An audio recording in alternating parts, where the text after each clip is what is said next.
So, for all of you that are a little bit worried, a little fear stricken from all the craziness going on around you due to the coronavirus, um, shopping centers, grocery stores that are having lines and some potentially empty shelves, and just all the stuff you're hearing on social media, which is a whole other thing that I won't even get into here.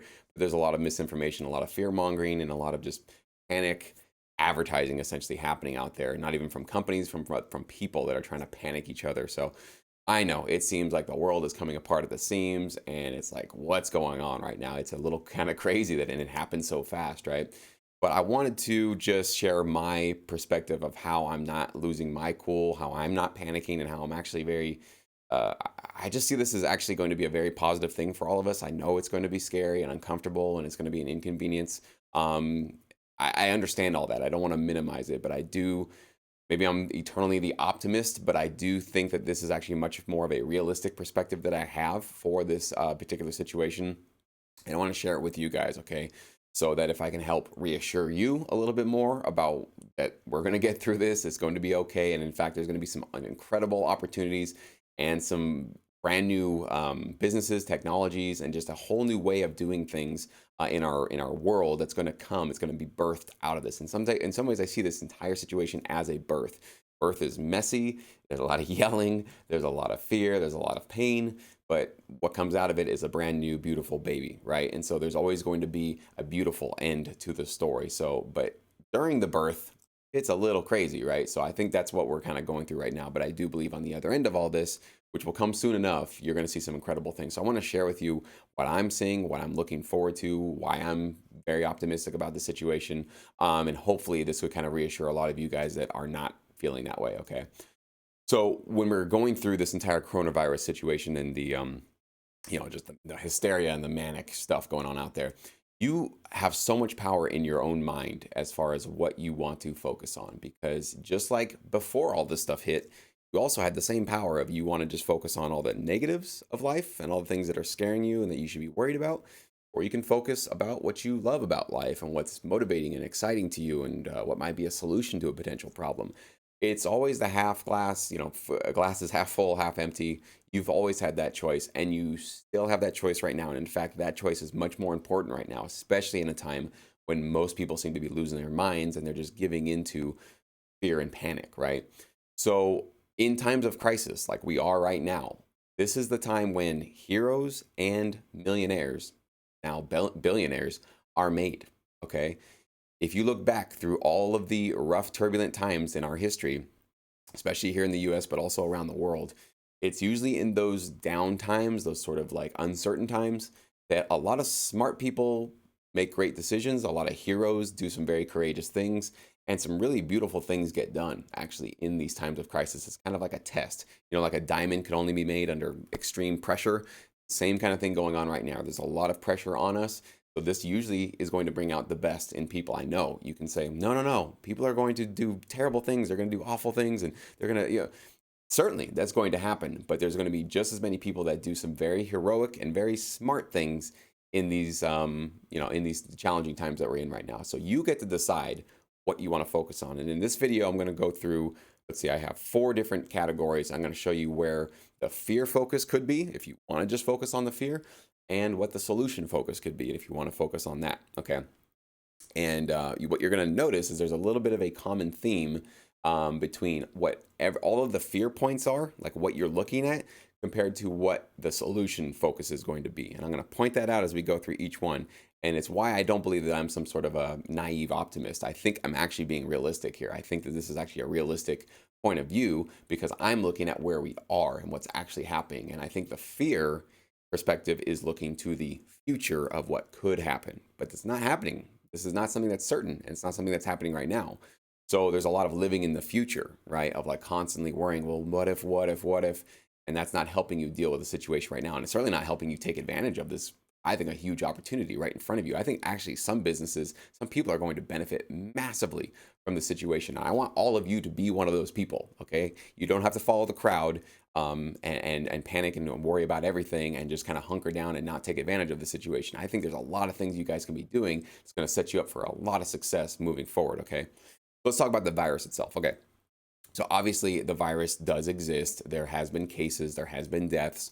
And so I'm not denying any of that kind of stuff. And I know that they put out the numbers probably aren't the right numbers, of course. Okay, anytime when you do reporting, there's going to be so many different things at play. But obviously, we do know that this is a real thing that's happening, and people are getting sick, and some people are dying. And usually, it's going to be people that are elderly, people that have compromised immune systems. We know those are the facts that we have at our disposal right now. Above and beyond that, I'm not going to get into anything because there are so many conflicting opinions and stories and theories about what's going on with it. We don't need to get into all this, but let's just take the fact. There is a pandemic, there is a virus that is spreading, it's contagious, and it's, very much like the flu, but just like the flu, it can be deadly. Okay, so that's why we're treating it seriously because it's a novel new virus that we haven't dealt with before. We can all agree about that, right? That's what's happening. Okay.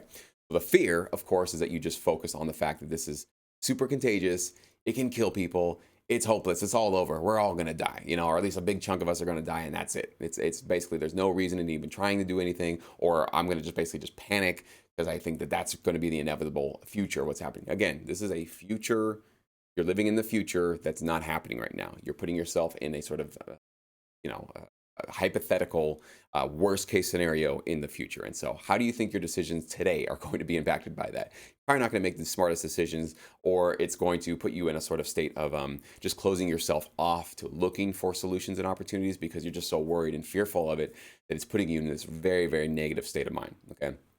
The solution to it, people don't even really think about this, but it's very true that like the reason why all these measures are being taken, why travel's being shut down, why they are trying to limit or take out, close down bars, sometimes even restaurants and public gatherings, concerts, even conferences, South by Southwest, Lollapalooza, right?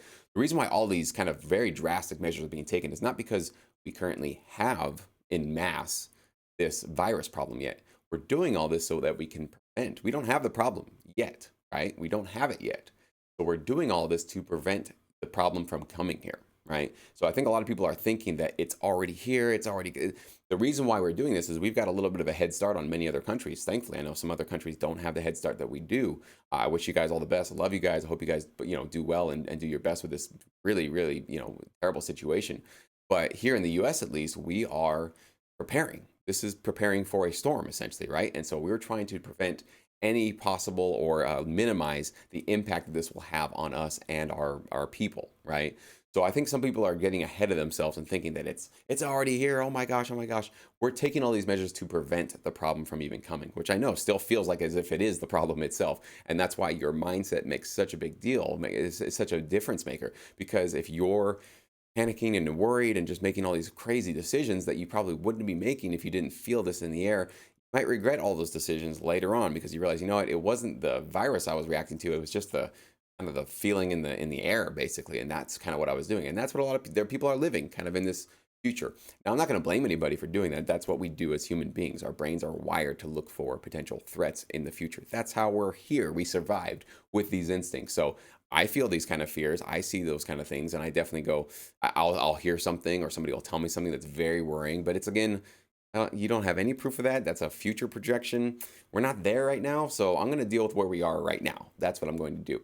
And where we are right now is we are taking precautions. Right, we're all washing our hands. We're going to minimize going out in public. And obviously listening to your local authorities, and if there's any restrictions and that kind of stuff, just making sure that you're doing your best, avoiding contact with the elderly, all the things, the common sense things. I hope you guys are all aware of them. You definitely need to look up what you should be doing or what you could be doing to just basically protect yourself and your family and keep you guys safe. Okay. That's the virus itself. Those jobs. Okay. Now I know some of you have actually already been temporarily sent home. Some of you maybe have been laid off.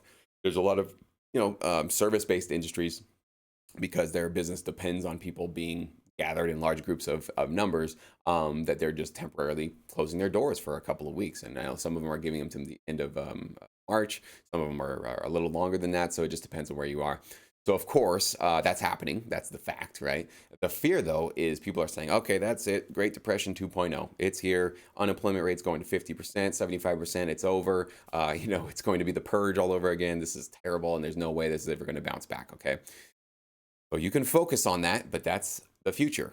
Hasn't happened yet, not where we are, right? That's not where we are. You just got to admit that to yourself. Am I projecting this reality into my current, state of mind, or is this actually where we really are? Well, we're not there yet. We're not in the Great Depression 2.0. That's not where we are yet. Yes, there's going to be some people that are temporarily laid off or sent home, or maybe going to be working from their home through a remote, sort of an online solution. But that's not where we are right now. We have a temporary setback. Remember, this slowdown from the stock market and from these jobs, this wasn't caused because there was some fundamental crack in our financial economy like there was in 2008, 2009. You guys know that there was a huge housing bubble going on then, right? People were getting into houses they couldn't afford. Banks were sending out crazy loans they shouldn't have been sending out.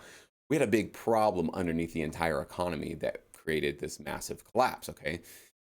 Was anything like that happening before last week in our economy? No, this is purely from the pandemic, purely from the virus. It's completely unforeseen. Nobody could have predicted this thing coming like it did, and there was no sort of fundamental cracks in our economy that provided for this sort of downturn that we're seeing right now. Okay, how long is it going to be? I don't know. We will actually talk. I'll talk about the economy next, though. I want to get into that right now. Um, but yeah, so this is not an economic problem at the core of it, right? It is a medical problem. It's a security problem. It's a health problem, right? That's what we're really dealing with here. And so everything that I'm seeing from most governments around the world is they're saying, we're going to do our best to shore up the economies. We're going to do our best to sort of, obviously try to stimulate where we can. If we need to support industries that are going to be hurting, we're going to do that. But it seems like all of them are basically just saying, let's take care of this virus now. Let's definitely deal with that first. Everything we got to do to take care of this virus.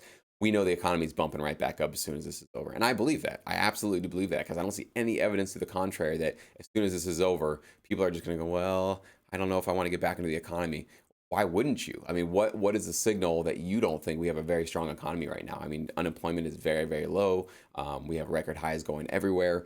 And I don't know. I just see a lot of positive green shoots all over the economy. So I'm not seeing any sort of fundamental cracks for that. Okay. And the solution, of course, the fear, let me go, that was a long rant, sorry, for the jobs. The fear is that, you'll never get a job again. It's over. Whatever job you had, that'll never come back. And that's it. You'll just sit literally at home watching TV the rest of your life. And then eventually you can't even afford your cable bill. So you'll be staring at a wall of paint. That'll be basically your life moving forward, right? That's fear. That's the future. It's not happening right now, okay? The solution is there are new opportunities popping up all over the place. It's basically what's happening now is the demand for certain services has switched, right? So I'm going to tell you one example. So, restaurants right now. Okay, restaurants are going to probably close, a lot of them around the country and maybe around the world. Cannot go into a restaurant anymore. That doesn't mean that they won't be able to deliver food. And I can guarantee you, food delivery services is going to skyrocket. You guys already know that that's going to be the case because a lot of people, elderly people, even just middle-aged people or young people, a lot of people don't cook for themselves and they don't have the necessary tools to be able to do it. And maybe they're not going to learn right now how to do that. So guess what they're going to do? They're going to call their local restaurant. They're going to get a DoorDash, a Postmates, Uber Eats. They're going to get one of those drivers to deliver it, or the restaurant themselves are going to have their own delivery person. And you're going to see people ordering 3, 4, 5 times a day from various online food delivery services. That's a huge booming industry. And, the other thing I think is like, thank God we have that in place. Thank God we have DoorDash in place. We have these Uber Eats places in place because there's a lot of people that are going to need hot, fresh meals to be delivered to them, especially the elderly, right? And if they're not, they're being kind of like quarantined. You're not supposed to be going out because you're at risk of this kind of stuff.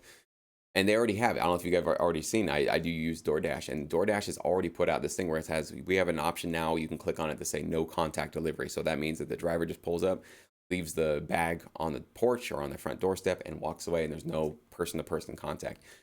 Solutions are already being thought out for this stuff, and there's already a system of solutions in place. Okay, so if you're in the restaurant business and you have any sort of management, or maybe even if you're an owner in there, you better be looking towards pumping up and advertising the fact that you do deliveries, okay, and pickup, of course, if people want to come and pick up food. But you probably are not going to be allowed to seat people. But for you as a restaurant, what that means is you'll have fewer costs, of course, because you don't have to wash dishes. You don't have so many people coming in, and obviously you'll be able to basically have maybe 1 or 2 chefs that can handle the workload, that can just continuously put those orders out there, and you can really streamline your business to become much more of just a to-go kind of place. So actually, for some businesses who are smart about this and are just going, oh, I'm just going to shut down and it's over, you're going to actually really, really benefit. And for those of you that maybe are looking for some part-time work right now, just in the temporary couple of weeks, look for food delivery services. Become a Uber Eats driver. I'm not saying you're going to have a career delivering pizzas for people.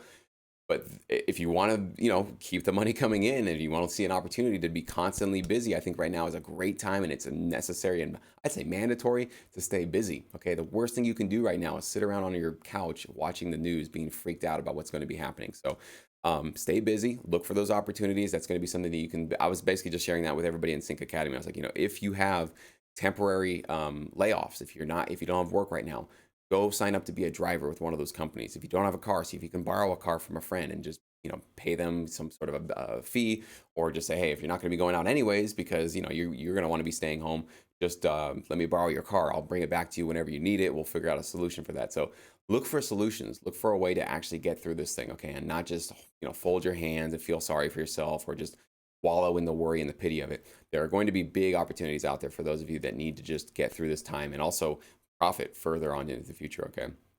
All right, so generally, let's talk about the economy.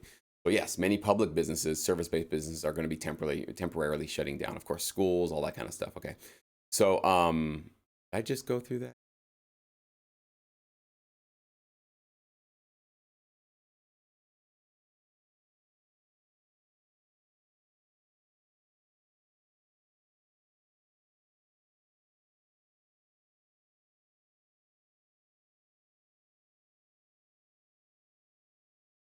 The last point I want to make on that is like, thankfully, we're going through this now in 2020 rather than year 2000, like 20 years ago. Why?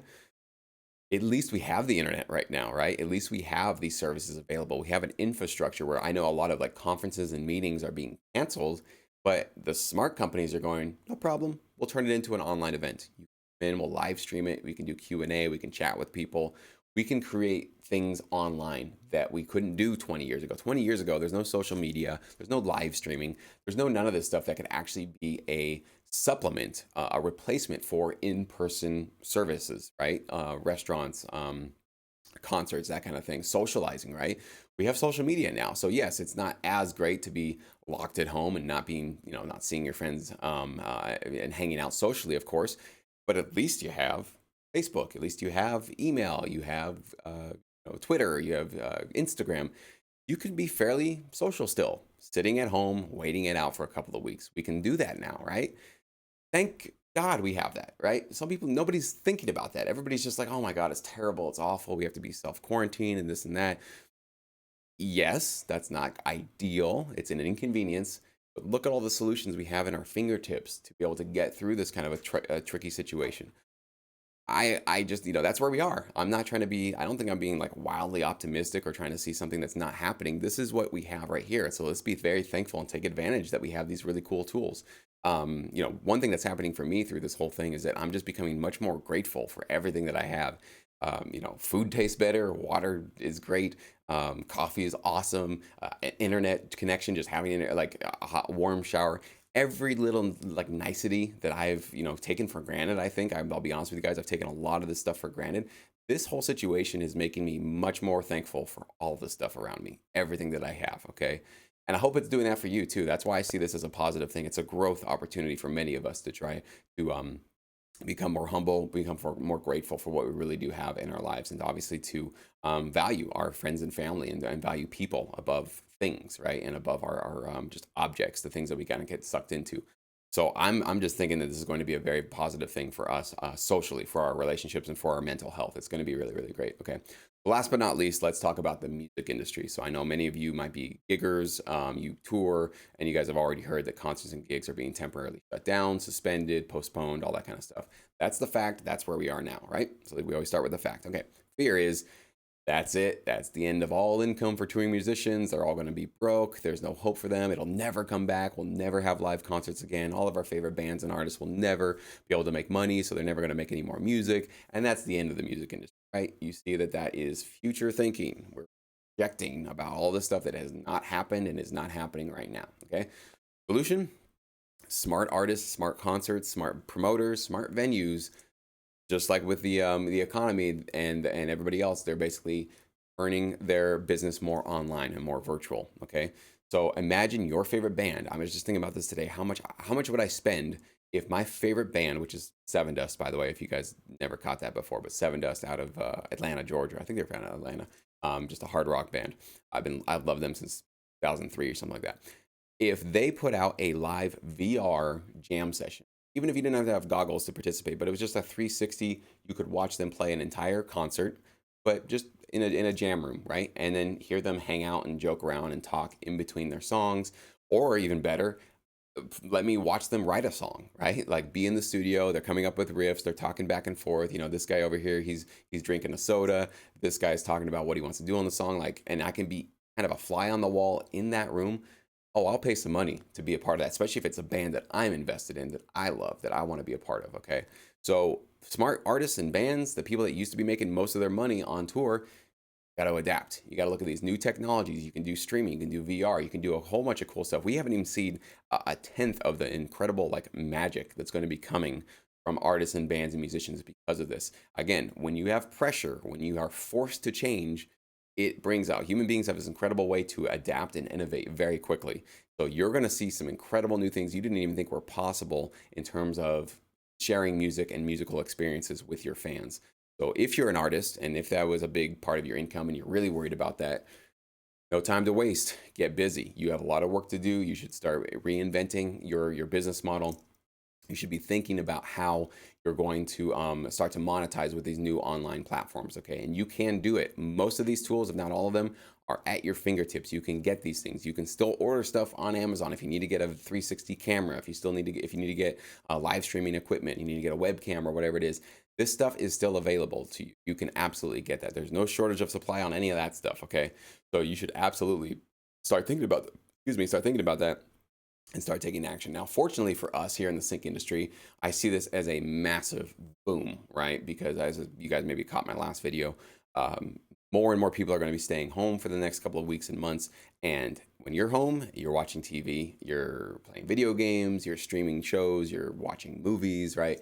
So there's going to be a lot of entertainment medium, and there's going to be a big pressure to create more content right now. You better believe Amazon and Hulu and Netflix are tightening the screws right now and going, we got to pump out a lot of new, fresh content very quickly. We have a large demand right now for new, entertaining, great content. I would not be surprised if you see that now every day there's going to be some new content released on all these platforms because they're gonna pay for it, they're going to license it, or they're going to produce it themselves.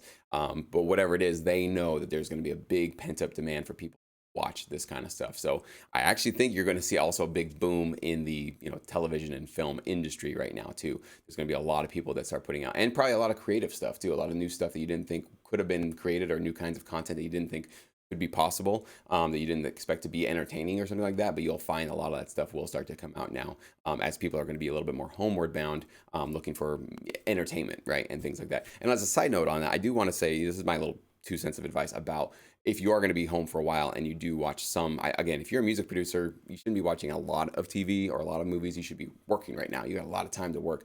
But if you are going to watch some TV or some movies, which I do, I'm not saying I'd never watch anything.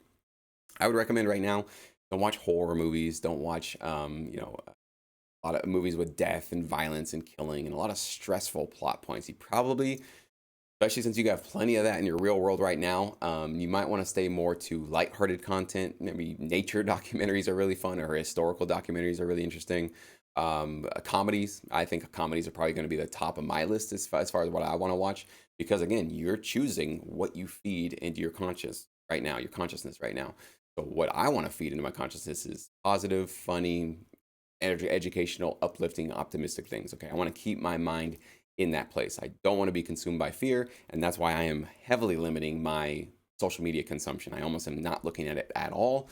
And if you're finding that every time you log on to Twitter or Facebook or Instagram, you're getting freaked out because you hear, "Oh, I heard that this is going to happen. I heard that." If that's freaking you out, turn it off. It's not doing you any favors, and it's not helping you deal with the current situation that you're having now. Again, that's all future stuff. It might happen. I've heard this, I heard that. Anonymous people talking about anonymous things.